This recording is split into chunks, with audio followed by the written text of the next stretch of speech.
The Fed meets about 10 times a year. And when we say the Fed, we mean the Federal Reserve Open Market Committee, or FOMC.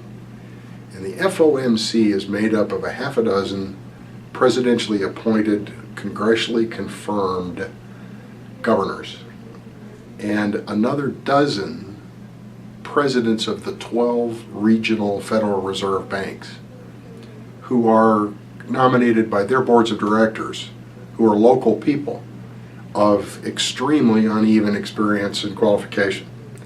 And so are the regional Fed presidents. The structure dates to 1912. The 12 regional Fed banks reflect the United States as it was in 1912. The two westernmost regional Feds are in Kansas City and Dallas. The only one west of those is San Francisco. All the rest of them are scattered back east. The 12 regional presidents have votes in the FOMC meeting rotating, just 6 at a time. So they are outvoted easily by the sitting governors and the chairman. At the end of each one of these meetings, the Fed issues a statement, and the statement is a few paragraphs.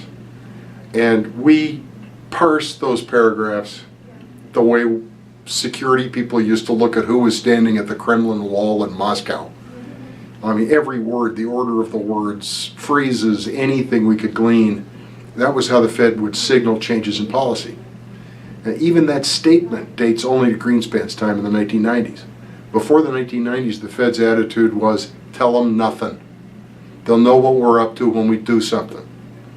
Yeah. The Fed's theory is that if it tells us what they are doing, then we will follow what they've told us, which means the Fed can't follow the markets to infer what it should be doing. Anyhow, at the end of each meeting, a statement.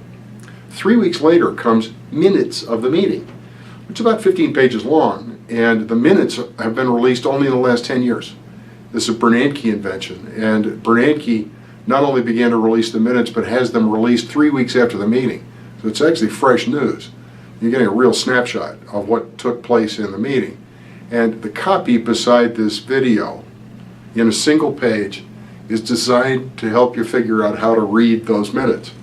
That is what the backstory is of who's talking and who's not, what's filler and what's not.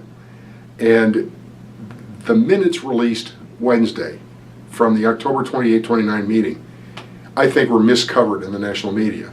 I've been reading this stuff for 40 years, and the reporters covering the Fed now are weak. They're the weakest group in my lifetime. Earnest, but weak. And after the Fed meeting, after the minutes were released on Wednesday, the consensus was that the Fed decided not to do anything. No change, just status quo. Nonsense. These minutes are worth the time to read my synopsis, to read the minutes themselves. The Fed is in some real disarray, more than the usual disarray. The Fed has been on track to follow the traditional approach, which is unemployment rate goes too low, wages are going to rise, we need to act to intercept inflation. It's becoming clear that the unemployment rate could fall to who knows where, and wages will not grow. And the Fed traditionally pays very little attention to anything happening overseas. The United States is the only big economy in the world not dependent on a volume of exports, and that's changed too. And you can see in these 15 horrifying pages that the Fed's staff is uneasy. And it's downshifting its growth assumptions, and it's made some other assumptions that even 3 weeks ago are now obsolete, especially regarding the outside world. So, if you're bored at Thanksgiving, families get to you, overstuffed with turkey, turn to these minutes. And if nothing else, you'll go quickly to sleep. Have a great holiday. Thank you.